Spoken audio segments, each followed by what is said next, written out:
The pen was still in my hand when I heard my son say it. Not loudly. That was the worst part. He said it quietly. The way you tell someone their parking meter has expired, matter of fact. Almost bored. Mom, if you're not going to sign, then we need you out of this house by the end of the month. I set the pen down on the kitchen table.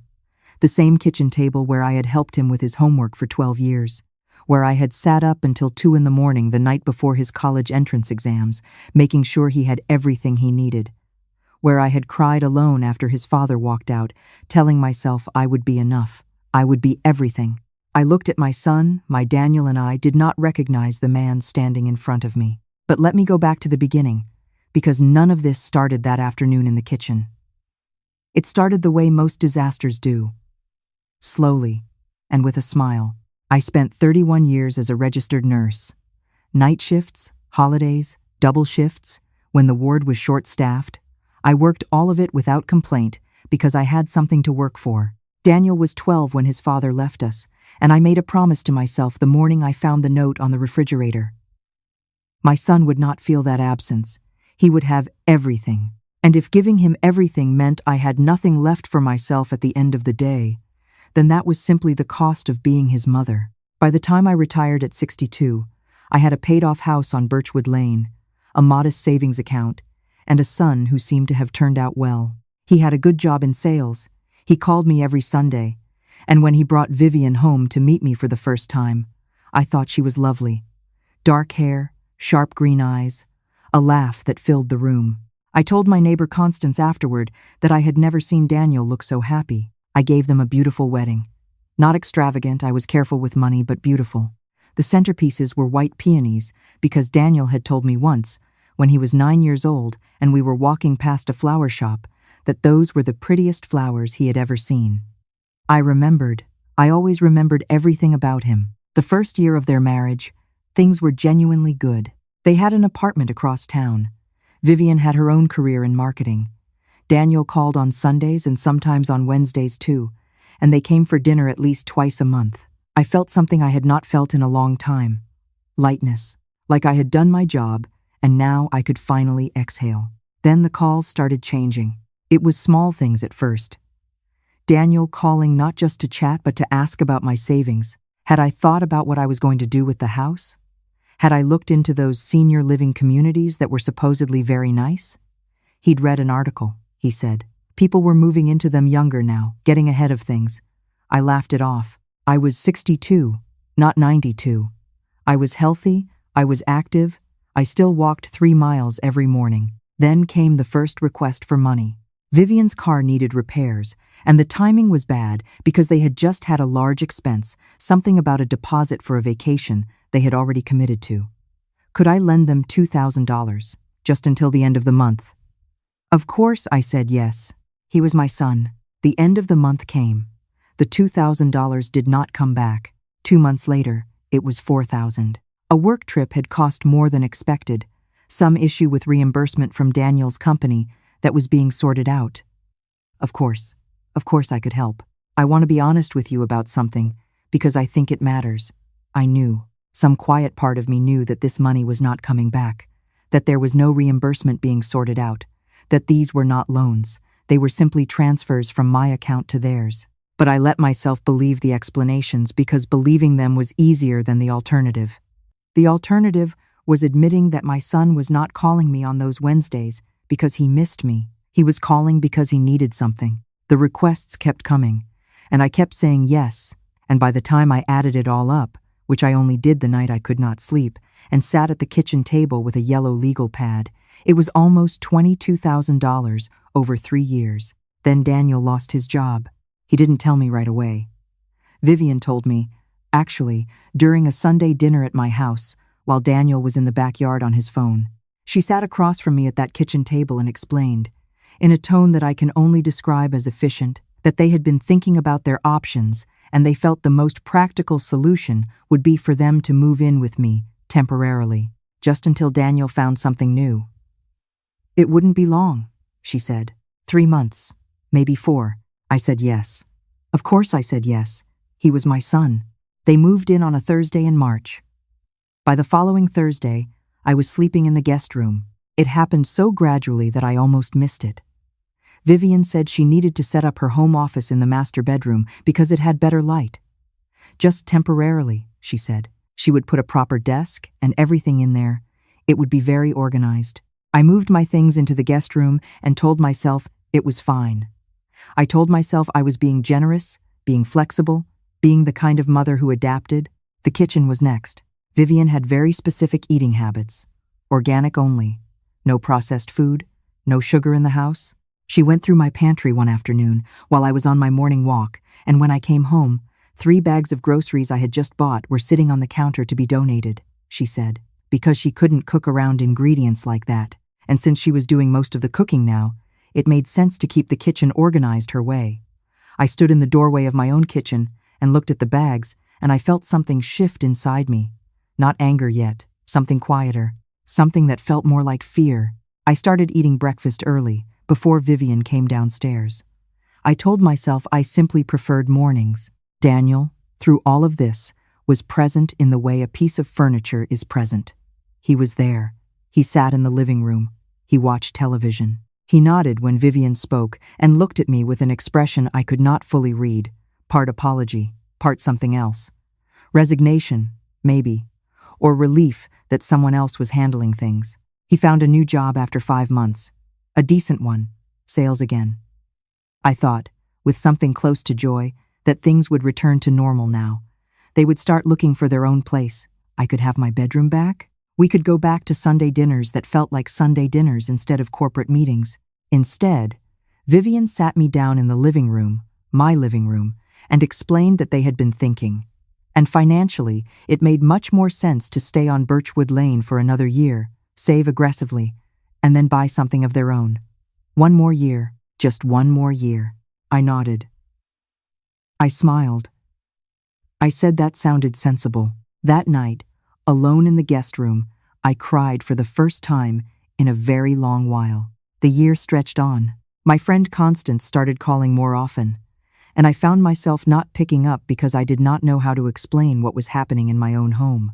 My other friend Ruth invited me to her daughter's birthday party, and I didn't go because Vivian had scheduled a family dinner that evening, and I used the word family loosely because it was the 3 of us and Vivian's mother, Pamela, who had started coming over on weekends and who moved through my house with the ease of someone who owned it. I want you to understand something. I am not a woman who complains. 31 years as a nurse will teach you to keep going, to manage, to put your own discomfort aside because someone else always needs more. That conditioning runs deep, so instead of speaking up, I accommodated. I adapted. I made myself smaller and smaller inside the walls of the house I had paid for with 3 decades of night shifts. Then Vivian brought up the deed. It was a Sunday evening. Daniel was in the kitchen. Vivian sat down across from me on the couch, the same way she had sat across from me the night she told me they were moving in, and she placed a folder on the coffee table. She had been doing some research, she said. Estate planning. It made sense, at my age, to think ahead.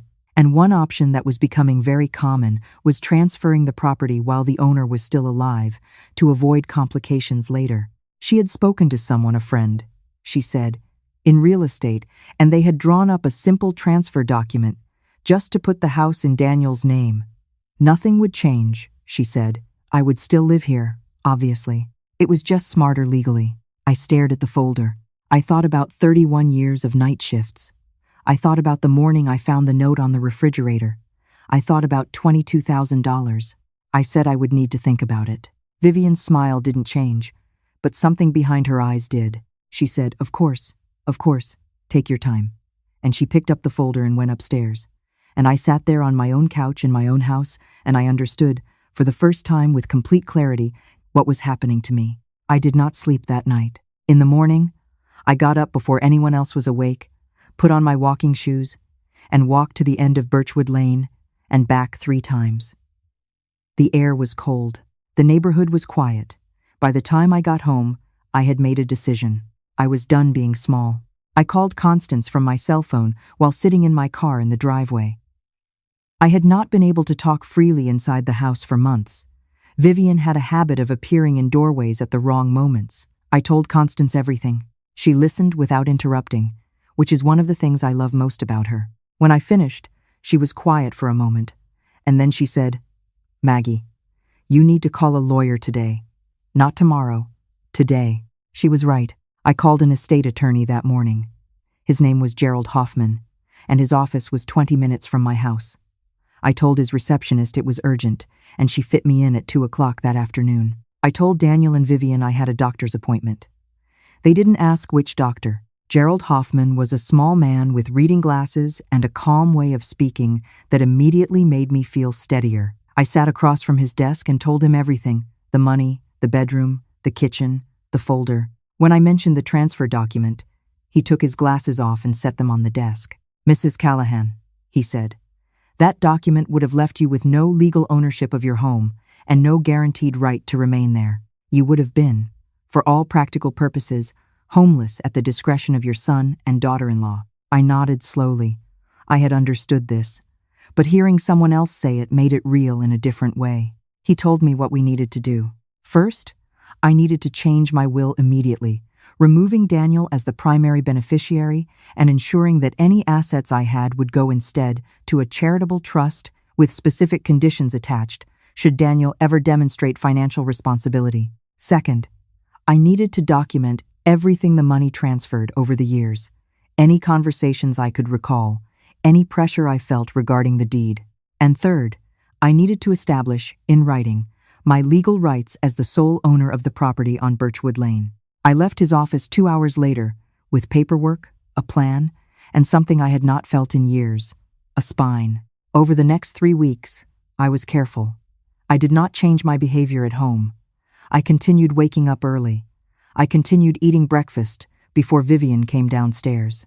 I smiled at Sunday dinners and nodded when Vivian's mother, Pamela, talked about what a lovely home it was, how well maintained, what good bones it had.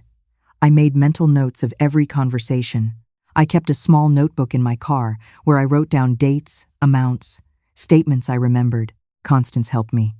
She lent me her old iPad, so I had a device that Vivian didn't know about. Gerald Hoffman's office sent documents to Constance's address.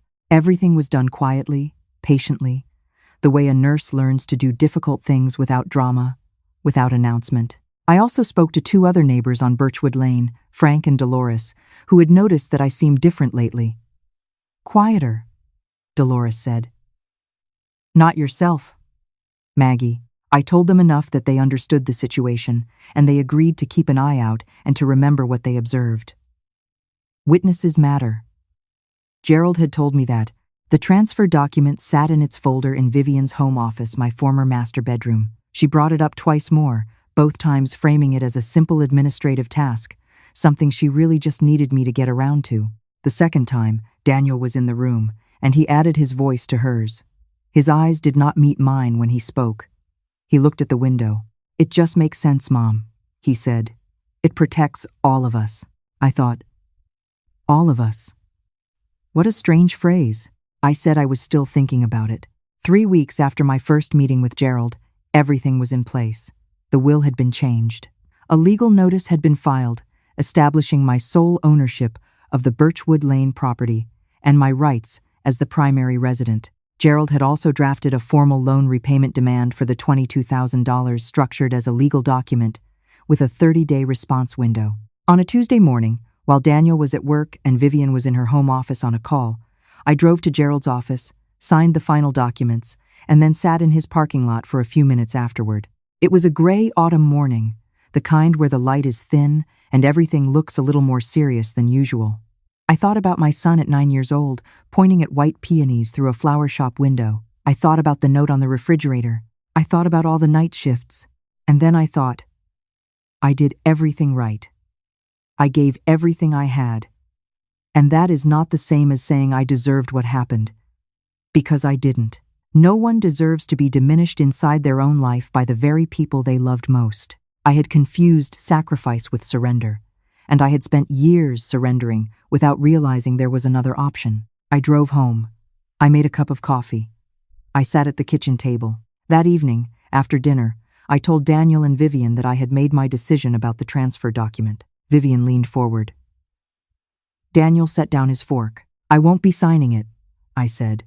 "I also want to let you know that I've spoken with an attorney, and I've taken steps to protect the property and my interests. Any further discussion about the deed can go through Gerald Hoffman's office."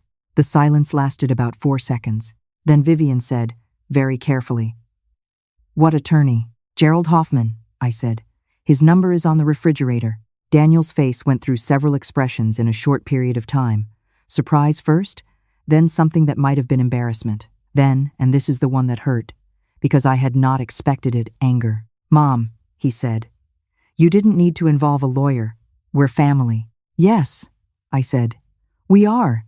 The next morning, Gerald's office delivered the loan repayment notice by certified mail. What happened after that was not pretty, and I won't pretend it was. Vivian stopped speaking to me almost entirely. The house became very cold. Not in temperature, but in atmosphere, the kind of cold that lives between people when something has been said that cannot be unsaid. Daniel oscillated between his wife and his mother, the way he always had. Present without being present, there without committing to being there. 2 weeks after the notice was delivered, Gerald received a call from an attorney Vivian had apparently consulted. The attorney suggested, and I am using that word lightly, that I was not mentally competent to make decisions of this nature, and that they were considering filing for a guardianship evaluation. I sat in Gerald's office when he told me this, and I felt something cold move through my chest.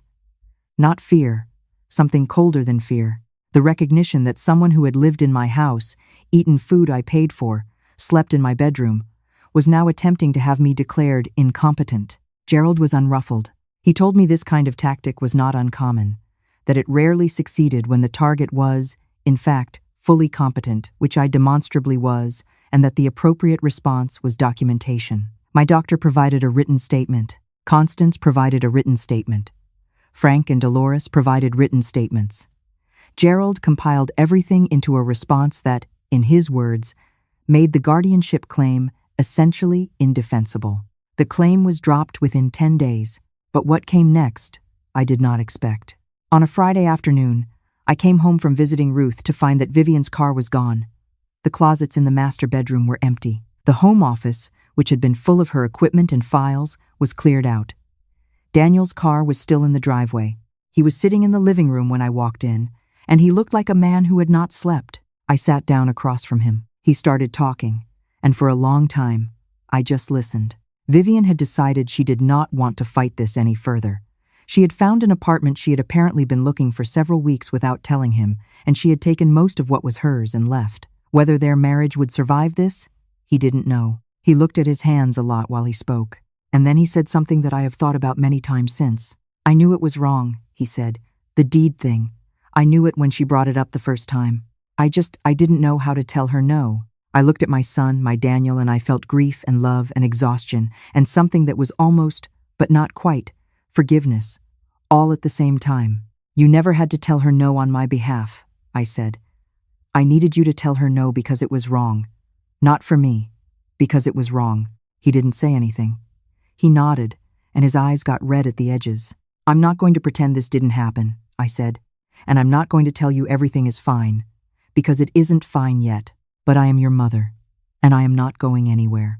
And if you want to figure out how to come back from this, how to actually come back from it, not just pretend it away, then I am willing to have that conversation." He stayed in the guest room that night. My things were already back in the master bedroom. I had moved them back the week before, quietly, the way I had learned to do things. I lay in my own bed in the dark, and I listened to the house. My house. The one I had bought with night shifts and discipline and 31 years of showing up for other people. The floor creaked in the hallway, Daniel, probably getting a glass of water, and I thought about how a sound like that had once been one of my favorite sounds in the world. My child, moving through the house at night. Proof that he was there. That I had done something right. The proof meant something different now, but it was still there. It has been 7 months since that Friday. Daniel did not go back to Vivian. He spent 2 months in the guest room and then found an apartment 20 minutes from Birchwood Lane. He comes for dinner on Sundays, real dinners now, where we talk about his week and my morning walks and whether the garden needs new mulch this spring. He has repaid a portion of the money. Not all of it, not yet, but he is trying, and that matters to me. I went back to Gerald's office last month to revisit the will.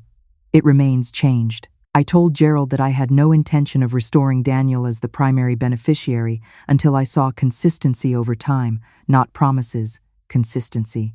He understood. He said that was wise. Constance and I have started taking a pottery class on Tuesday evenings. I am not good at it. My bowls collapse, but I laugh every time. And laughing, I have discovered, is one of the things I had stopped doing without noticing. I walk my 3 miles every morning, and some mornings, if the timing is right, Frank waves from his driveway, and we talk for a few minutes about nothing important, the weather, the neighborhood, whether the Hendersons are ever going to fix that fence. Small conversations about ordinary things. I have learned not to take those for granted. I am 63 years old. I am a retired nurse. I own a house on Birchwood Lane, and I am the only one whose name is on the deed. I spent a long time making myself smaller inside my own life because I believed that was what love required. I know now that love does not require your disappearance. It does not require your silence. It does not require you to hand over the things you built just because someone you love holds out their hand. What it requires real love, the kind that actually holds, is honesty. And honesty is sometimes the most difficult thing in the world, especially when it means saying it to someone you have loved since before they could walk. But I said it, and I am still here. The peonies in the front garden came back this spring. White ones, the same as they are every year. I stood at the kitchen window the morning they opened, and I thought about a 9-year-old boy pressing his face against a flower shop window. I still remember everything about him. I always will. But I remember everything about myself now too. And that, I think, is where I should have started all along.